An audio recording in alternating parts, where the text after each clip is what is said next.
All right, are you guys ready? Listo. Yep. Okay. 3, 2, 1. You're listening to the Fade to Gray Network. We invite people Of all backgrounds. to share their stories. Through nuanced conversations And forward thinking. and not taking ourselves too seriously. Everyone's story matters. Every voice is important. Life is polarizing But not everything is black and white. come join us. as we fade to gray.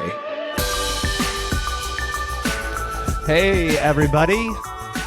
I am so happy to come and talk with you guys. Come on, Seth. To come and talk with you guys about another...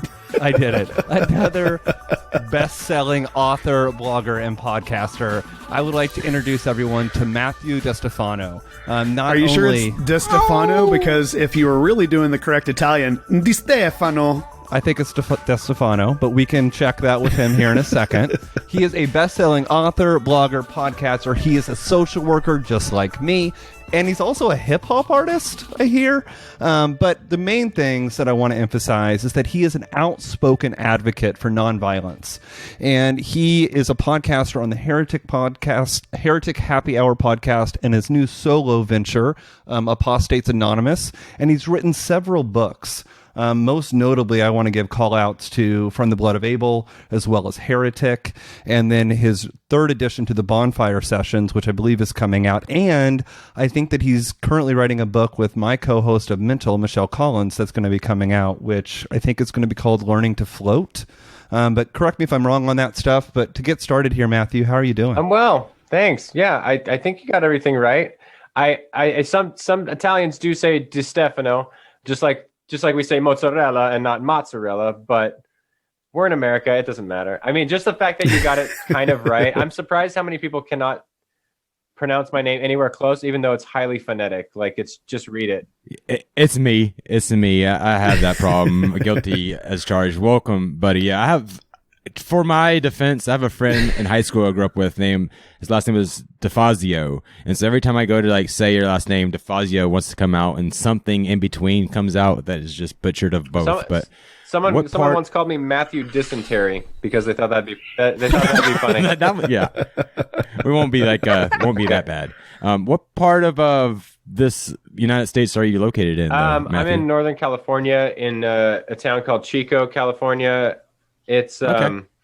We had that fire a couple years ago that burnt down my hometown, Paradise, California. So I'm still up in that area, though I'm not sure how long I want to be here because we're on fire like 3 months out of the year these days.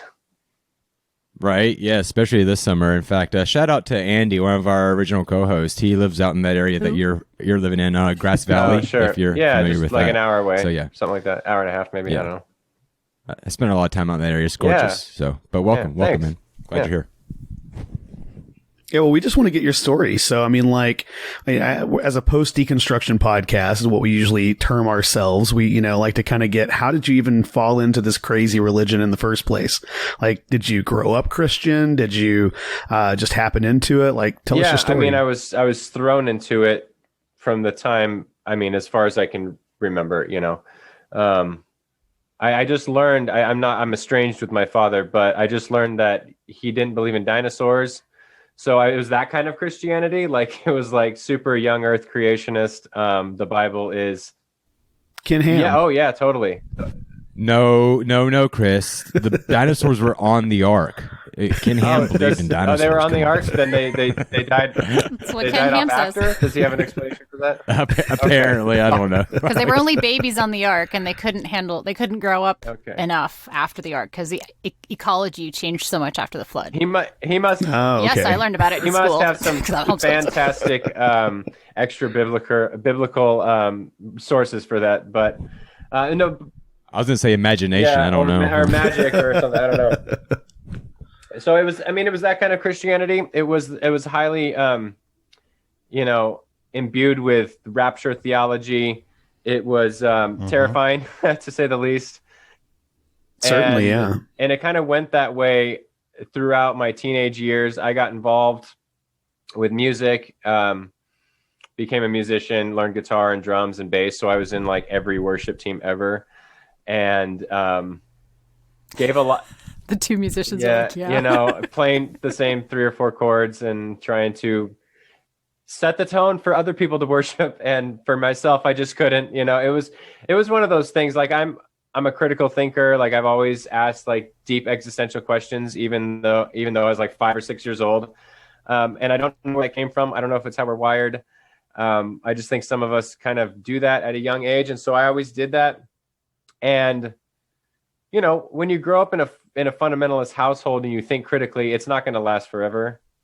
I don't know a single person who thinks critically who stays within fundamentalism, and That's a good point. and so that's just what happened. Like I just started to ask the hard questions we all ask if we grew up in the faith, like what's up with this Bible that we're told is inerrant? You know, what's going on with eternal torment? Like, this seems really radical and harsh. If God is so loving, like, I don't care if you send yourself there, like, God, do something. Like, this is bullshit. Can I cuss on here? Is that fine? I'm assuming I can. Yeah. Oh, yeah. 100%. Fuck yeah. Okay, fuck yeah. So, you know, I kind of had that falling out with the church, which can get ugly, especially when you're like me and you talk about it. You say things vulnerably about yourself, where you're at. You feel lied to a lot of times. And so, you know, I went down this path of being, I wouldn't call myself an atheist, but I certainly was just like, I don't care about any of this, and I don't even know what I believe anymore. So it's like, whatever. Understand that, yeah. You know, and then I found some better theologies and realized, you know, blah, blah, blah. Like, everything I was told about God was really just shitty theology. So, you know, I can reevaluate the whole thing now, because God is not our theology, and we in the church conflate the two quite often. So rapture theology is theology. Penal substitution atonement theory is atonement theory. Like, it's not necessarily God. And you learn those things later, but you don't learn them from your pastor very often. You're told, this is it, end of story. You don't have a problem with me saying it. You have a problem with God saying it, because it's right here in the Bible. So it's that kind of stuff, yeah. and that just doesn't last forever. So, but it's a hard break away from it. It's difficult, you know. Friendships get fractured and all that kind of stuff. Yeah, the one argument I always hated, as you're kind of like, I don't want to say waking up, but kind of realizing to some of this stuff and allowing yourself to ask the questions, is really kind of the way I like to explain it. You know, just follow the answers to the questions. Sure. Is the thing that drives me insane is like, well, you're just leaning on your own understanding, you know, or like, you know, how you gonna trust worldly knowledge and stuff. And it just blows my mind that, like, don't we all lean on our own understanding? Isn't that what we do? Isn't that what the people who wrote the Bible did as they were canonized the Bible? Isn't like, but how do you not lean on your own fucking understanding? You're supposed to lean on your own understanding. What? Isn't there Seth? a verse that says not to? Isn't there a verse that says that gays are going to hell? No, yeah. I mean, there's actually technically not, but well, there's 6 verses, and it depends on how you read them. But something I wanted to mention in regards to the rapture theology is, as I have taken steps further away from the Christian faith, I've found that it was so much fear-based. Sure. And in how much control the church used in regards to that. And really, and then looking at just like the DARE program in high school, right? Like the whole say no to drugs and all that shit. Like, it doesn't work. And yet that's what the church relied on so much. And we can see it doesn't actually result in lasting change. No, it doesn't. Fear keeps people trapped for a while, and maybe it keeps some people trapped forever, but it doesn't work as a sustainable model. But a lot of churches, it's all they got. But those churches are hopefully dying. See, I don't know. You're talking about, you know, growing up in a certain theology, a fundamentalist theology, and that it's not correct. And so now you've kind of like adopted a new type of theology. What does that look like? I mean, people who are listening are going, well, he's part of the Heretic Happy Hour. Of course he's a heretic. I mean, he's talking about how, you know, the Bible doesn't say that gay people go to hell. I mean, what is this theology that you're talking about? What does it look like, and how is it different? Jimmy does. I hold my theology loosely, regardless of what it is, and I allow it to change.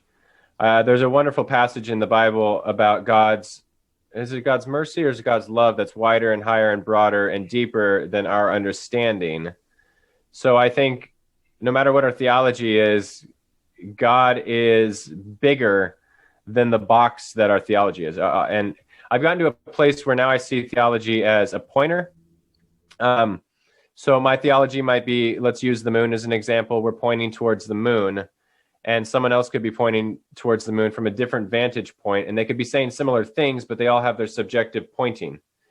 And so that allows me to have empathy for you where you're at, or someone else where they're at, to say, we're all just trying to point at truth, goodness, whatever that is, God, whatever label we put on these things. It allows me to let people be where they're at and be where I'm at without any judgment. So for me, I personally believe that God is not violent. God is not wrathful. God is not spiteful. God's cool with science. God does not hate gay people. There is no eternal torture chamber called hell. God is in the business of reconciling the world to God's self, however that looks like. And I write about this stuff in my, the ins and outs of what I think. So speaking of books though, and some of the stuff you're saying that God is not like, so what do you do with the Bible verses? You kind of look at it like, I know there's the school of thought of like humanity's understanding of God progressing throughout the Bible. Is that what you do with some of the more bloody verses that we have in the Old Testament, where God's telling people go in and basically kill the entire village, don't leave anybody alive, take the women, as your own. So like, well, there's a lot that goes into that.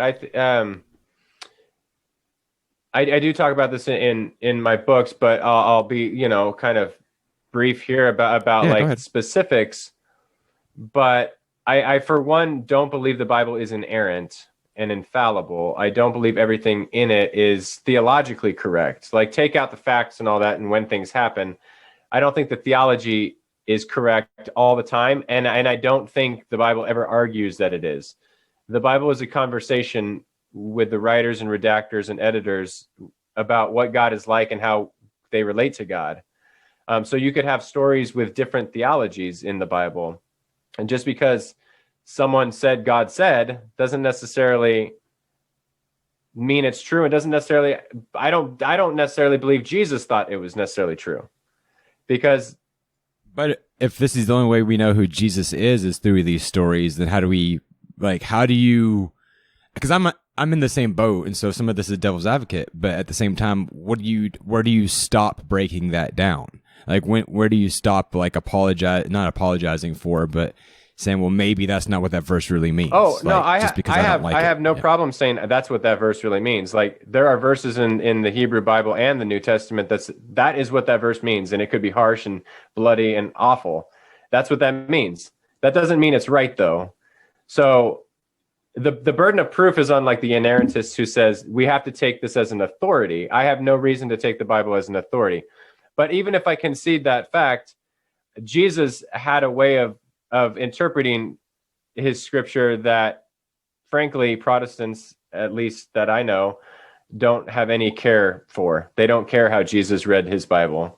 I put that in air quotes, because there was no such thing as in the same way that we call it the Bible. But when he interpreted his scriptures, he had a way of doing it. It was creative.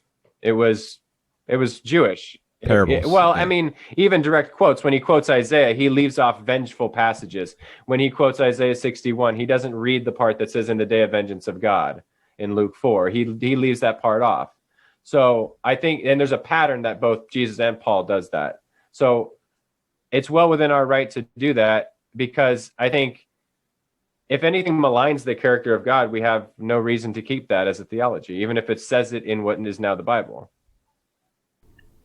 So what's to keep it from becoming like a choose your own ending book? I mean, if we're looking at the scriptures and cherry picking what we want to, use as our theology, why Jesus then? I mean, how do we know that any of that is true? How do we know that Jesus is divine? How do we know, some people would say that we're divine. I mean, like, how do you come up with this? I don't come up with that. I'm fine with saying we're divine. I have, for me personally, I have I don't necessarily any longer elevate Jesus over the Buddha, for instance. Like I don't. I could take the Christian answer and say because God raised Jesus from the dead, so that points to, well, God's on Jesus' side, so that's why we take Jesus seriously.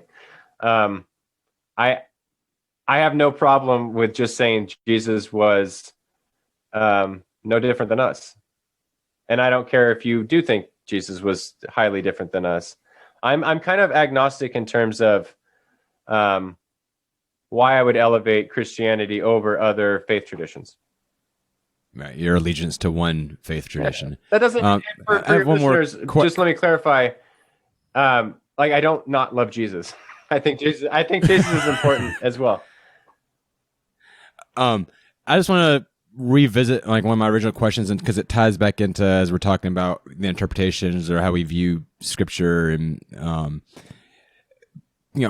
me and Seth were going back and forth a second ago about the verse saying, not to lean on your own understanding. But like, I don't know how you cannot, even just reading the Bible, like lean on your own. If you're not leaning on your own understanding, you're leaning on like the pastors or somebody else who's interpreting it, their understanding instead of your own. It's not necessarily like God, it's not more spiritual to not explore these questions yourself. And so my question would be then, is that one of the verses that you think they got it wrong, or you think that it's been just misinterpreted and misused in 20th century Christianity? I think it all comes down to how you interpret things. I could say lean not on your own understanding with a lot of things. Like, I think we need to lean on a community's understanding. When it comes to race issues, we need to lean on Black folks' understanding and listen to them. So there's a lot of things. I'm obviously using that passage creatively. I think the problem then is interpretation. Like, if you want to interpret it to mean don't use your brain to think about the Bible, well, fine. But that's just, I don't know. It seems like a childish way to approach things. Like, when you approach the Bible, it's always through your understanding. You cannot not be subjective. You are a subjective person. Right. I'm a subjective person. So even if I think there's objective truth in the Bible, I approach it subjectively. So I don't even know how you can avoid not having some of your understanding. Thank you. Yeah. So I want to, we are currently on Facebook Live, and as in doing so, people have, are going to engage with this conversation. And I want to read, if it's engaging. Yeah. And I want to read one of the comments that was left because I think it kind of goes with this. Ryan Corwin Walker commented that my church used to describe the Bible as progressive revelation. This is how they explained away the Old Testament. Basically, that God hadn't given us the full story yet. I guess they viewed Jesus as the end of that revelation. Sounds like this guy Matthew believes that the progressive revelation continues to this day. Would that be a fair assessment? Sure. Yeah, yeah, loosely. I don't understand. I don't think God stopped speaking to people. I've never heard an audible voice of God, so don't get me wrong. If some people have, I'm not going to discredit your experiences, but I don't think there's any reason to believe that if God worked and spoke to people during the first century and before, that stopped. And so I think the question the Jews, the Hebrew people have always asked is how do we relate to God? How do we relate to God now? So in the 21st century, how do we relate to God now? And there's going to be different insights and different things that we glean from life just based on our circumstances. That's good. That's pretty good. I like it. I mean, I hope so. What is Otherwise, God? I'm just bullshitting and making shit up as I go, and we all are. But maybe we're doing that too. I think you're probably going to have some people that think that, but what is God then? If God is, what is God? Holy shit! Well, I have to ask that because you say that you don't really make a distinction between the Buddha or Jesus. And we know, as former Christians, or at least some of us as former Christians would say, oh, we were, indoctrinated with this idea that Jesus is the only way to God because he is the Son of God. And we're also told that his ways are not our ways, and that, the ways of God are foolishness to those that don't know him. And so therefore throw out your logic, believe this. So what is God? I mean, if you're interpreting it and you're still going back to God, but you're not indicating that Jesus is necessarily any better than the Buddha, what is God then? For me, the best explanation actually comes from the Hindu tradition. So it's a word Satchitananda, and it can be loosely translated in English to being, consciousness, and bliss. So I see God as pure beingness and God as consciousness. I don't think consciousness comes from like the brain. I think the brain is more like a conduit for consciousness. So I would have consciousness more as a primal building block. That connects us all. Sure. Maybe? Yeah, like a cosmic consciousness, if you will. And then experienced as pure bliss. So whenever you experience bliss, you're experiencing God. I think God is more of an experience than a being. I don't see God as a being, as a deity. I don't. That to me was my childish way of thinking of God as the old man in the sky. We say he's not really, and I use pronouns like he, right? It's hard to get away from that language, right? But I don't know what else we're supposed to do. So I see us as beings, as experiencing life, but God as just being as such, not necessarily one of the beings. And would you say that God is the creator? Sure, I suppose. How so? Like how? If he's just consciousness and pure bliss, how is he creating anything? Oh, I don't know how the Big Bang happened. Quantum fluxes and things like that. I have no clue. I mean, but would you say that would be at the hand of God or not? Is that something that you would attribute to God, or would you just attribute that to happenstance, science, physics, all that stuff? And would you say that as God is a consequence of said Big Bang, or would you say that God created the Big Bang? I think when we say God, typically it's something that like happened, or something like we think of God as like existing within the universe.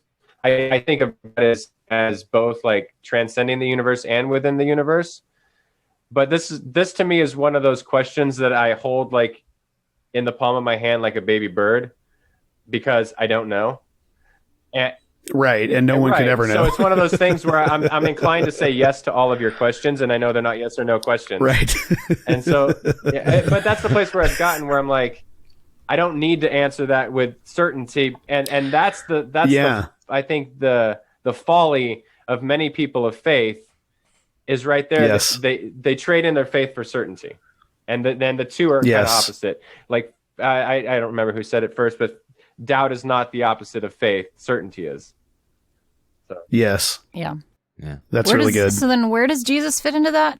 I think Jesus understood what I'll call the capital W way as well as anyone. I think it's a way of being, a way of living with our fellow human, a way of living communally, non-violently, non-retributively, and as a mimetic creature, as one who imitates, like we all do. If I'm going to imitate anyone, it's going to be someone who refuses to get into rivalries with each other. We see this all throughout the Gospels. Like even when Peter wants, he's questioning Jesus going to his death. Like Peter, it seemed like wanted a violent revolution in that messianic tradition, in that way of understanding it, when Jesus has to call him Satan and get behind him, right? So Jesus refuses to enter into these rivalries that we all enter into and can't help but enter into. So,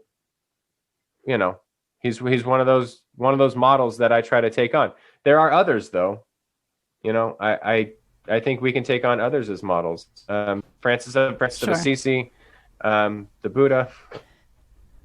How did you get from fundamentalism to this idea of A lot of drugs. No, I'm just collective. kidding.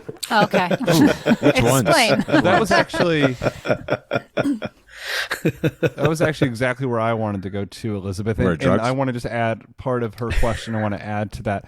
Can we also find out a little bit about your emotional experience through that? Because that is a big transition from fundamentalism to where you're at now. But So not I just want to emotional. hear It's what got to be the whole thing because, like, Yeah. emotions, but your brain goes. Yes, it does. Yeah, it's I think it starts with like a posture of wanting to know the truth regardless of consequence. And I've always wanted to know the truth.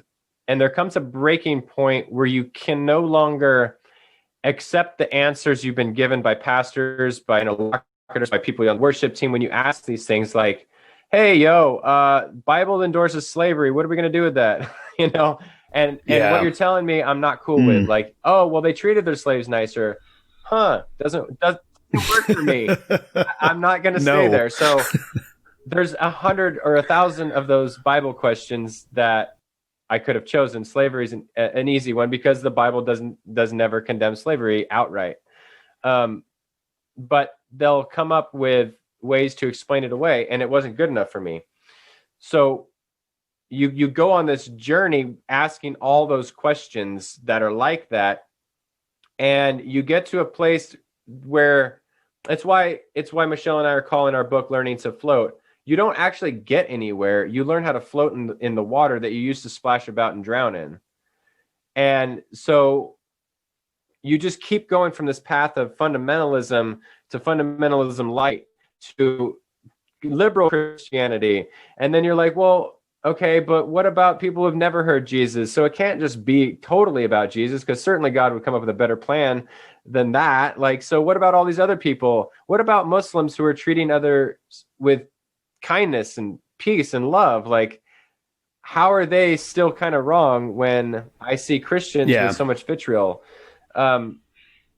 So I'm still on that journey of like, I have not arrived anywhere, I just have a posture of trying to grow as a person and trying to know what the truth is, regardless of how uncomfortable it makes me feel in the moment. And my emotion, it all over the place. I think Michelle Collins in her first book likens the whole deconstruction thing to the grief cycle. So everything on that, like you lose people, you lose friends, you lose family. You think you're going crazy, like you're alone. You believe all these new things. Why do you believe them? Everyone around you doesn't. Like, what's wrong with you? Why can't I just read my Bible and accept it? You lose family.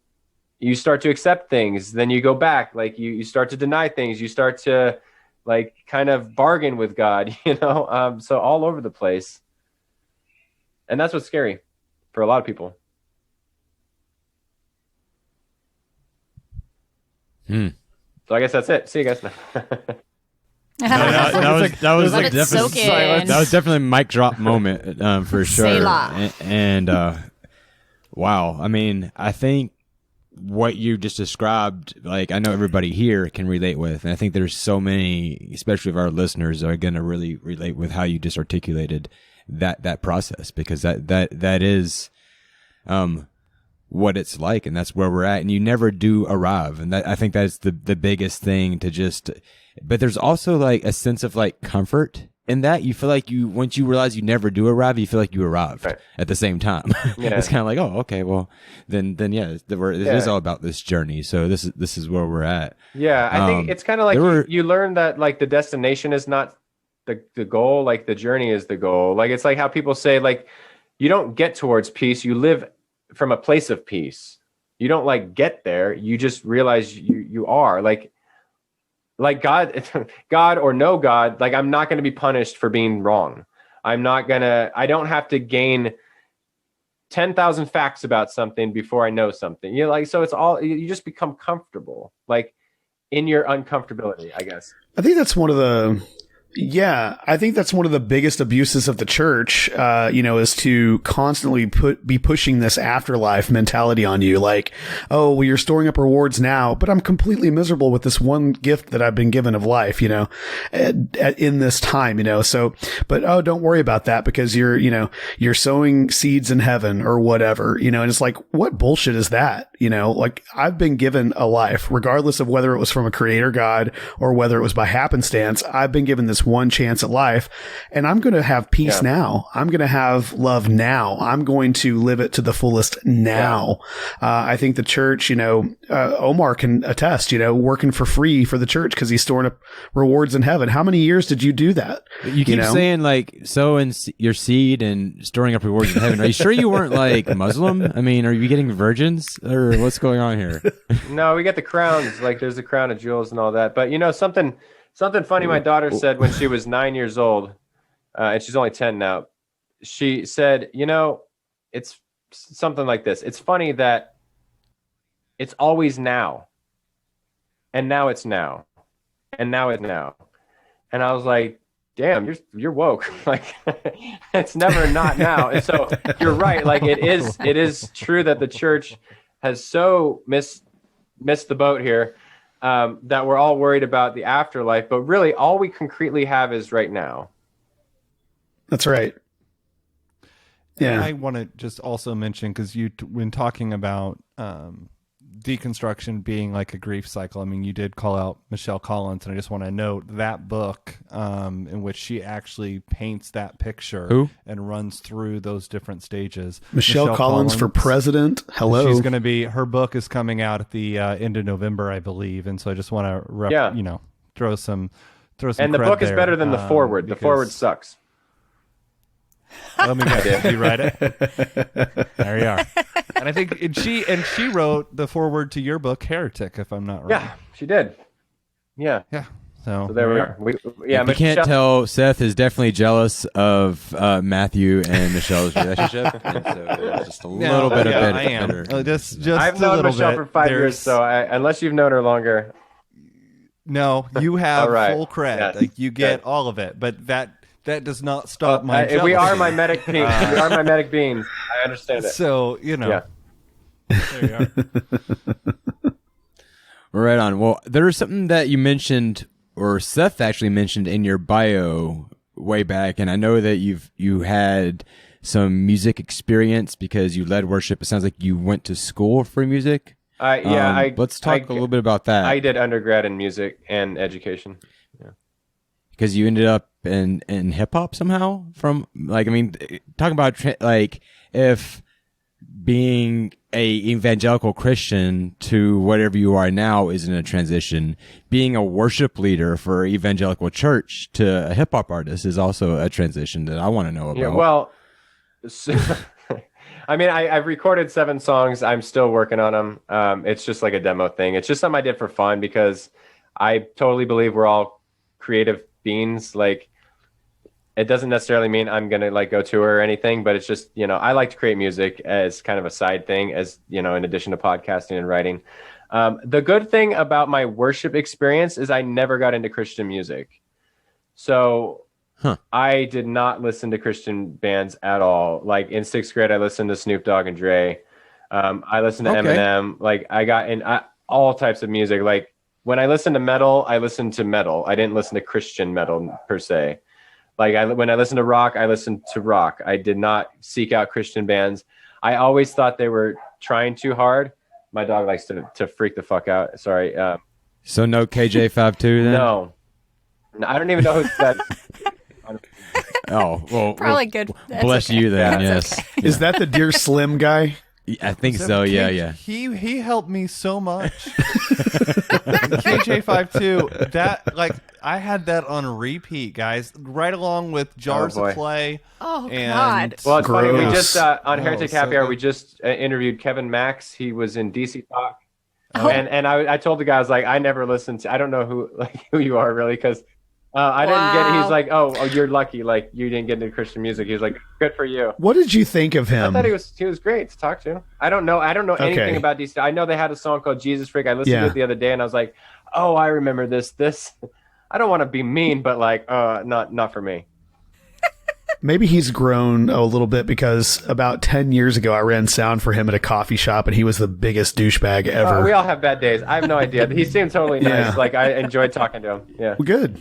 Yeah, Good. because you've never been a douchebag in your day in your life, Chris. No, Never, I ever. know I have. So. So I'm gonna swing this back Ooh. to the theology. Swing it on conversation. back. But we Come were on in. enjoying Yeah. the music talk. Come I know. on, Well, non-musician. There's Seth hates music. I know, don't he really understand. does. I gotta say, I don't understand. I know people who say I hate music, and I can wrap my mind around a lot of things, like support for Trump. I get it. I don't agree with it, but sorry if I offended any listeners. But I don't understand anyone saying I don't like music. no. They Well, just, if you've talk ever been in a about- cult before, then you can understand support for Trump. But yeah, go ahead. the people, the music that a lot of the people in our community listen to is something I don't consider music. Seth likes okay? like house music, like like Cher type stuff. Please. Okay, I'm going back to the Cher is not house music. What the fuck? Well, no, PK she is Langley- now. Since we are on live, PK So Langley confused. has left 2 questions, and I want to read these because I think these are good. And I Okay. think they're Well, good before you do discussion that, points. Seth, I just want to say everything about you, Matt, I've thoroughly enjoyed, especially even your music choices. Sounds like our Pandora stations probably are playing the same stuff. So, sorry we can't talk about music, but we do have a podcast called Open Mic. If you ever want to feature any of your songs, you like maybe like 2 or 3 of your best songs. That's Or right. just come talk music with the Yeah. musicians. So, anyway, Yeah. we'll get to PK Lanley's question now. All right, thanks. Okay, I'm just saying they listen to all the screamo crap, Matthew. Like it's not music. Not all of us listen to We the don't. screamo I don't. crap. Yeah, nobody Seriously, here does. how many years have we been podcasting together, Seth? Seriously. I don't mean you. I'm talking about like who's in the conversation The- right now talking about Our music? our Trying to listeners, talk our supporters. He's talking about PK the Langley. millennials. I'm talking about PK Langley. So she said, I have a question. Do you think that people fall into similar patterns outside of the church that they followed within the church? Like every man for themselves, shunning superhero mentality or superstar mentality. And then a second question. Do you believe that we will ever, in this human existence, live life outside of the church in a Book of Acts type of experience where we will all lay down our lives and pour our money and efforts all in for the message of God's love? Never.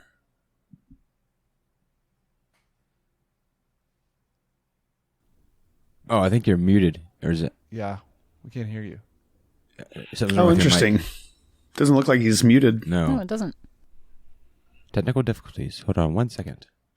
Do, do, do, do, do, do. Why are the 2 non-musicians singing right now? I don't know. Why are you guys were doing scales earlier. It was annoying as fuck. Scales can be annoying, but it's okay. We're learning. We're learning. That's right. I need help. And she's helping me. I'm She's so going to- sweet. Hey, I'm going to take this opportunity to shout out a podcast that's fantastic. I want you to go check out Facing Off Podcast. They talked Movie about set me a motor. lot on their last episode. It was awesome. Gabe and Nick over at the Facing Off Podcast. Those They guys read are my about, emails uh, every time I email them too. A That's fun. podcast talked about Chris, and Chris is now so excited because Yeah. this doesn't happen very often. So he's just overwhelmed and doesn't know what to do with himself. So he's very excited about it. Well, they're good dudes too. And the podcast is pretty interesting. so- Try one thing. Okay, and listeners out there on Facebook, just 30 seconds, 45 seconds. Try hanging up and coming back into the call and see if that does anything. I wonder if he'll be able to join back in. Why Should wouldn't be. he? You should be able to. I don't know. Zoom is weird sometimes about that. If you kick him out, maybe he's not able If to. you kick them out, that's when it gets Err. weird. But if they leave, it should be fine. Typically, Gotcha. I'm liking this conversation. It's a by the great way. conversation. I'm sorry You that sound I shocked. pulled the conversation away from music. That was very disheartening. Oh, no. No. No. Try unplugging your external mic altogether. He I think he did did a minute already. ago. Oh. Yeah. I just lip read that he said I did. Yeah. We got nothing. It's Fuck. okay. And we need our intercessory prayer team to pray. We have Satan's attacking us through that's our right. technology right now. That's right. And so, Really, that's Lord, what- we that's pray what's that you would happening. place a hedge of protection over this Zoom raise that conference hedge. right now. What type of shrubbery should we pray for? I'm going for like a I don't even know what type of rose shrubbery bush. there is. I don't know either. That's why I went with Rose roses. bushes don't make great shrubberies, but it's But okay. they have thorns though. They do have thorns. But so do and those they're little a red bitch to bushes. prune. But so do those little red bushes that we have. Their thorns are even worse. They get stuck up under my fingernails and hurt like hell. Nothing. Hey, we Oh, got yeah. There's something there. We have action. It's a little low. I know. Oh, For me, at least. I that don't better? know. Well, PK, I think I know why it works now. PK commented that Oh. she pleads the blood. Yeah, she did. and she pleaded it, and guess what? Now you have sound. So, Well, I've never praise the never Lord. seen a prayer of Chris's not come true too. I just want to say that as well. I mean, and see how quick that was too. Like one small hedge, and apparently rose bushes work. Just so you guys know. So okay, yeah. Hopefully it works. I don't know what that was about. I'm sorry. There we go. All right. You're good. Yeah. Yeah, sorry about that, man. Should I reread the question? or Yeah. do you I think we should just start there over were from two the of them. beginning. Yeah, read the- Hi, I'm Omar. I'm just, No, reread it. Reread The it. first one. So, since we are on Facebook Live, PK Langley left a comment, and she asked two questions. She says, do you think that people fall into similar patterns outside of the church that they followed within the church, like every man for themselves, shunning superstar mentality? Halt. And then the Let him second- answer. Yeah. Let's Yeah. Yeah. Yeah, I think we are all mimetic, imitative creatures. We all take on models of desire, and that happens in the church, and it happens outside of the church. I'm of the belief that most everyone, whether they believe in God or not, are religious, ritualistic. I believe that even if you don't have a theology, you kind of have a theology, even if it doesn't label it God. I believe we're all have a propensity to scapegoat one another. We all have most of us, I'm assuming all of us are American here, for God's sake. In the church, we're more American than we're Christian. So whether we're in the church or not, we are highly, did we just lose someone? We are highly, you just offended Chris. he's out. He's He like, hates "Fuck America." this shit, I'm out of here. He's like, "Man, this is America bullshit." What was I saying? We're all tribalistic. We're all, we're in America. We're all individualistic, whether we're in the church or not. I think, of course, we're going to fall into those traps. There's a large section of the left, the progressive, who are really fundamentalist as well. There's a lot of atheists. There's atheists who are fundamentalists. Don't get Chris started. You're going to get Chris going right now, Matthew. Well, if you talk anything I about think the left finish. is the new get religion. excited. It's Let a him new finish, religion. Seth. Yeah, it's bad. So And by the way, I really appreciate Chris, the way let you him handle. finish. I saw him handle a situation from someone like that who's very religious. On the concept of woke, wokeness to the point of religion. And you did a very good job. Actually, I was actually thoroughly impressed with how you handled it, because most of the time that person that you were speaking with would have shut you down and said, "Oh, I have boundaries. I don't, I can't respond to that because I have boundaries." And the truth is that they don't have a really good argument for, what you're saying. And they don't want to be, pointed out as wrong. And I think that you handled that beautifully, by the way. well, thanks. Anyway. I don't know what you're referring to, but I'm sure I did. I'm sure I did a Rhea great job. Dickerson. Yeah. Jesus. To the second question, I don't know. I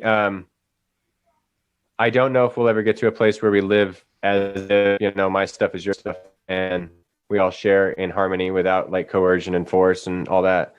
I think that's the idea that we bring about the kingdom of God. As a cynic, as one who looks and observes the world out there right now, I'm like, not in my life, but maybe some sort of divine intervention. I don't know. Deus ex machina comes and swoops and saves the day. But short of that, like, I don't know. But Do I want it to be closer to that for my daughter? And if she has kids, her kids, and future generations, yeah, that'd be great.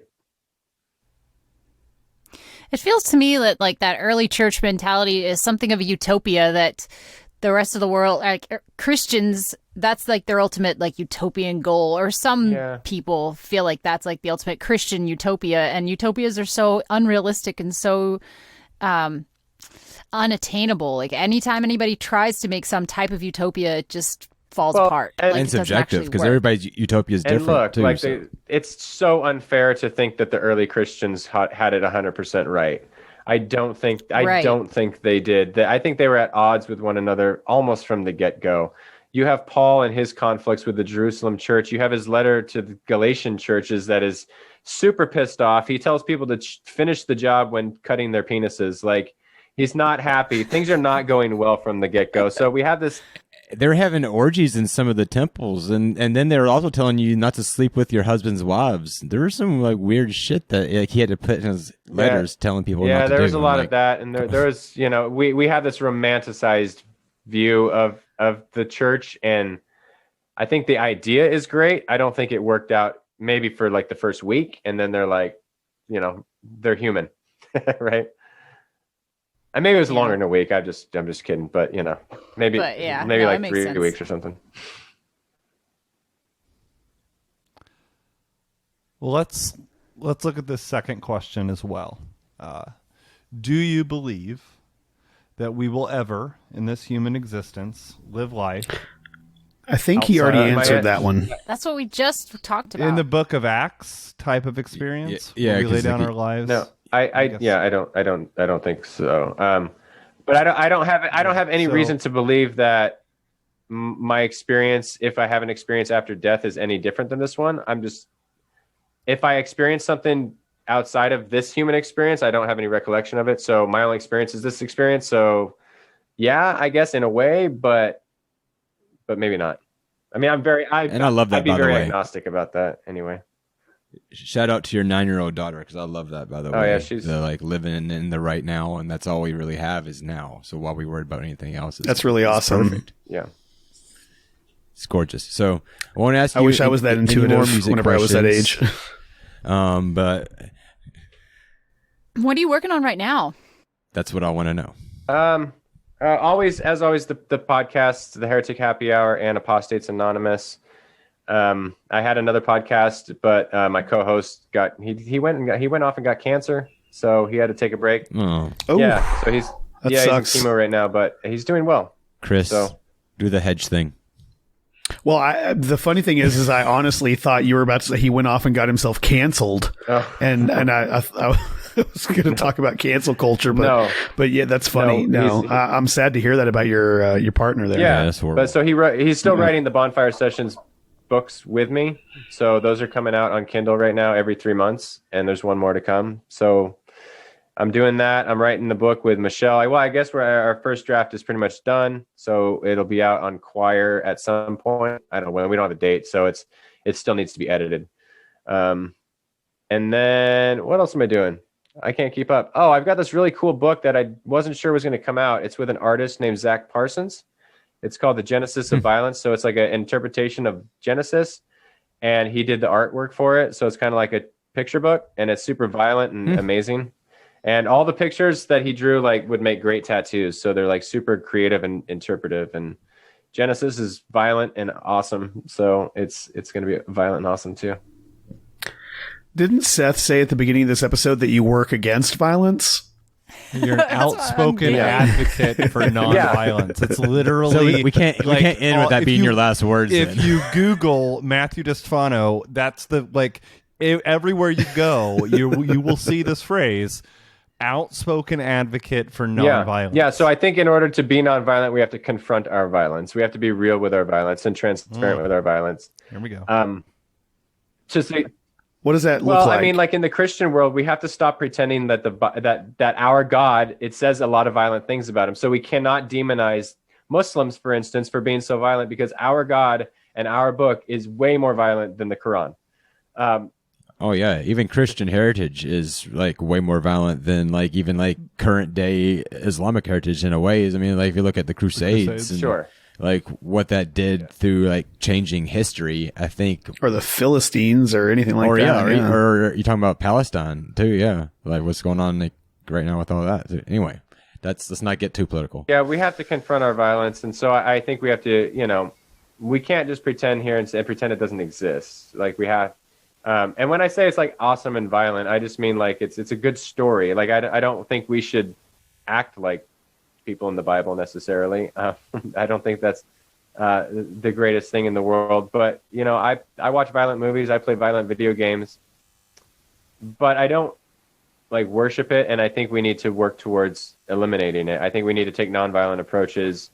For instance, when I worked in group homes, we did use force. Like we did tackle kids and wrestle kids and restrain kids and all that.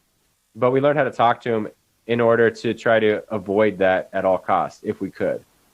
So we need to do that in all aspects of our lives. I think we need to take more creative approaches to policing. We need to take more creative approaches to raising our kids.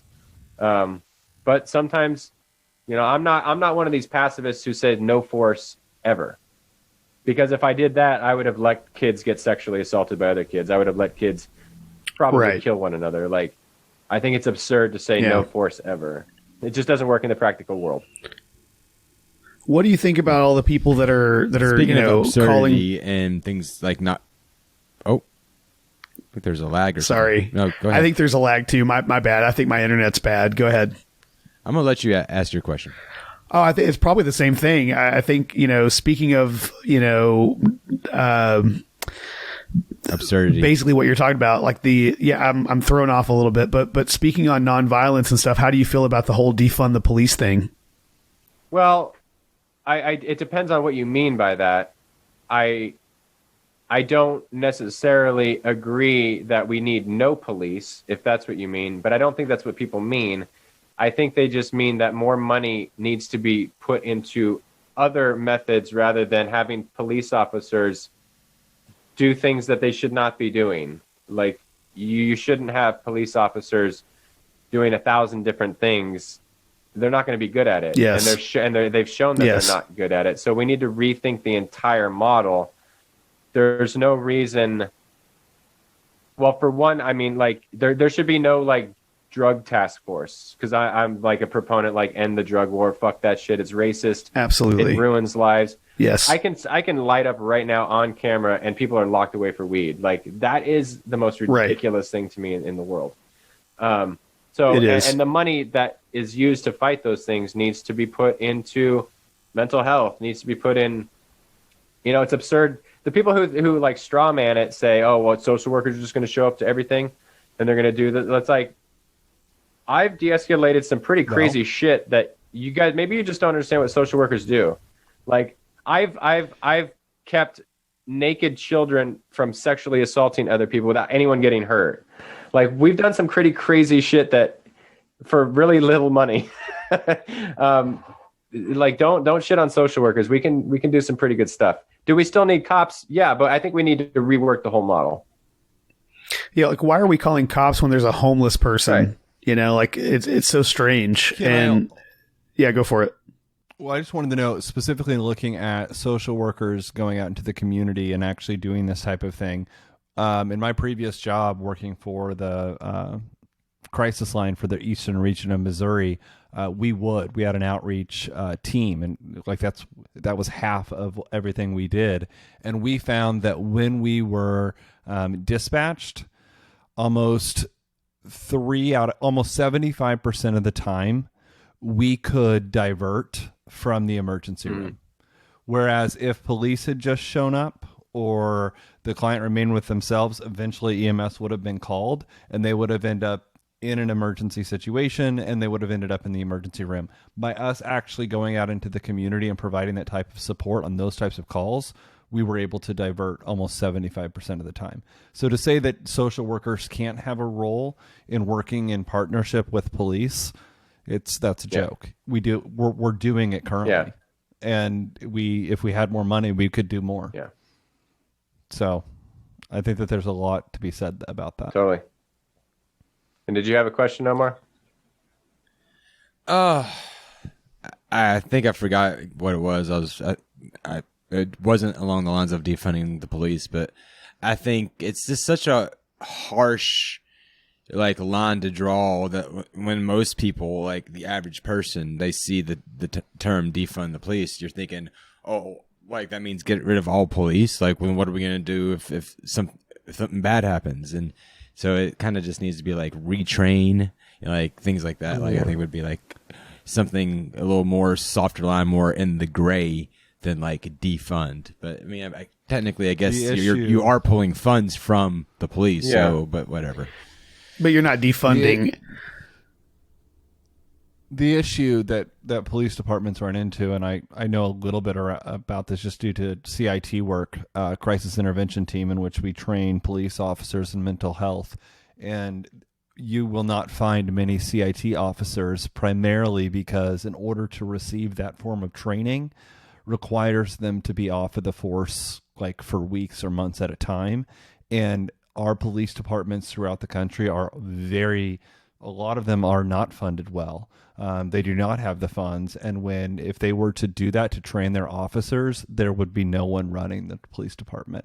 And so, it's almost like defund, but they also don't have the fund. I mean, bureaucracy, and I mean, they have a lot of money in the upper echelon of law enforcement, but on the ground, locally, a lot of them are struggling, and the issue is police officers' time. But again, I think that we're diverting here. Yep, but I just wanted to mention and I remember what my question was too. So we'll awesome. jump back on track, and it may be kind of near the end. I know we've been on for about an hour, and really appreciate your time, Matthew. But yes. So something you were saying earlier about kind of the lunacy of the nonviolent stance in comparison. It reminded me of a Facebook post that I made this week, comparing the idea because there's a lot of the whole pro-life movement going on the other side. So we mentioned something on the left with the defunding, but so I'm going to go back over to the right and talk about two issues that it seems because it's political season and where everybody's voting now, go out and vote, make your choice before the electoral Right college in Michelle does. Collins. Yes. Anyway, so the question is along the area of nonviolence, because I was asking, if you're really pro-life, because pro-life is, we all know, is just pro-unborn life, because after that life is born, it's who gives a fuck, let it, who cares about healthcare and all the other things that would actually help preserve life. And then you have the issue of guns. I'm not anti-gun in any way. It just seems that a pro-life stance would be an anti-gun or an anti-violence stance. And for someone who's anti-violent, what is your stance on guns? Well, their response would be that they are pro-life, which is why you need a gun to defend yourself from bad guys with guns. But that would be their argument. It's not my argument. My stance on guns, it's a nuance, like everything, pretty much, is that if you're a hunter, you should. I think if you eat meat, you should probably kill an animal at least once in your life to understand what the process is like. Absolutely. I am not anti-hunting at all. I'm pro, in a good way, in a positive way, not butchering animals for the sake of doing it, but hunting with ethics and all that kind of stuff. Or hunting is a lot better than what they do now for mass producing meat as far as slaughterhouses go and all that shit. So, I'm a big hiker. I don't personally have a gun. I wish I did when I go on long hikes in the wilderness and I realize, this is mountain lion country. I've done 3 years of jiu-jitsu, but I'm probably sure I'm going to get my ass kicked. Black bear too. Did you see the video of that? I've seen some videos of someone got attacked by a mountain lion. They choked him out or something. Well, the one I saw was this guy backing up from one for over 6 minutes. 6 it was minutes. crazy. Oh, wow. Yeah, I saw that. And he eventually got away, but it was absolutely terrifying. That gives me nightmares. No, I read an article about someone who was attacked. They got a rear naked choke on a mountain lion. But I mean, he got messed up, but he won the fight. But that's regardless. I wish I have at least a handgun in that situation, because you can at least scare a wild animal. As far as guns go to protect yourself, I'm not someone who thinks that a group of people with guns should go take your guns. Like, I'm not like an advocate for that, but I personally don't believe more guns solves the situation. Like the Wild West, everyone had a gun and it was pretty violent. Like good guys with guns. Yeah. And plus good guys with guns aren't trained. Like you don't know who a good guy with a gun Right. is in a situation because you're full of shit if you think you're a superhero. At the same time, like I don't want all guns taken away. Like I just think that's I don't common know. sense gun laws. Yeah, we need common Or some sense. nuance. Yeah. I'm totally fine with Yeah. common sense gun laws. I think most even like hardcore progressives are cool with common sense gun laws. We Yeah. don't have that now. Right, and you do have some pretty radical, people on the right who I don't know if you saw it or not, but Sacha Baron Cohen had this show on Showtime where I love that show. it's great, and the Kindergartens, right, where my they had God, this that's guy so on here bad. who actually thought it was a good idea to arm kindergartners. Like, are you insane? As a teacher, the idea that some of these teachers, no offense to any of you that I've worked with, should be packing heat. You never know what kind of mood someone's going to come into school with, no, just no, absolutely not. Shout out to Sasha, though, by the way, too, because Borat 2 just released. Yeah, I watched So- it last night. I was up pretty late. Same. Yeah, same. I watched it too. We could actually talk. So we need to get you on to talk movies that molded me. We can talk Sacha Baron Cohen Yeah, stuff. because you like violent movies too. And we can get you on for open mic to talk about your music. After, Cool. but we need. So, but yeah, let's wrap with this last couple questions. This last question, and maybe like one more. Sure. So Yeah. I got nothing going tonight, Did you- so whatever you guys got, man. Honestly. we're about to actually record again in 15 minutes to talk about the topic of nuance. Oh, good. With on another platform of ours, shout out to, as we're shouting out a bunch of different shit, to Fade Grade Network.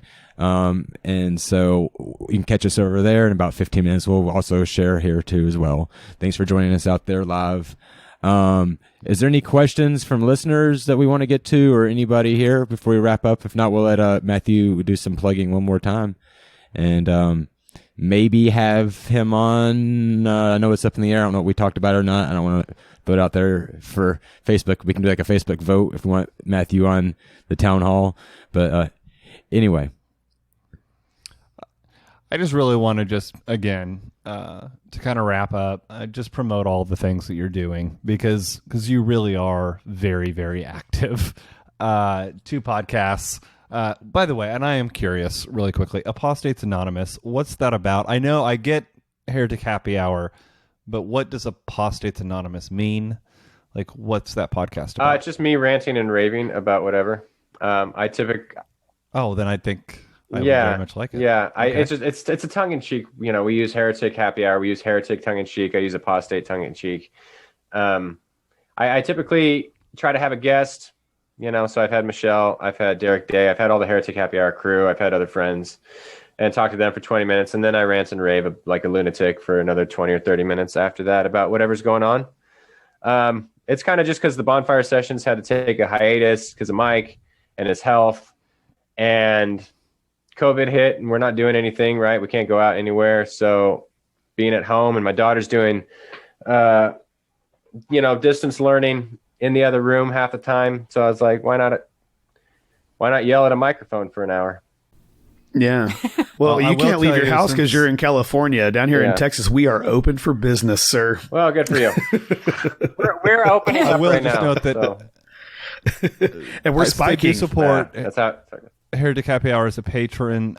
Your video with your message, Mr. to Moneybags over evangelicals- here. Shut up! I wanted to hear this video. His message to evangelicals is awesome, and I just want to note that, like, to kind of wrap that up. Like, if you support their podcast, there's a lot of really cool stuff you get a part of, and I found that message to be very. Seth's editing inspirational. this episode.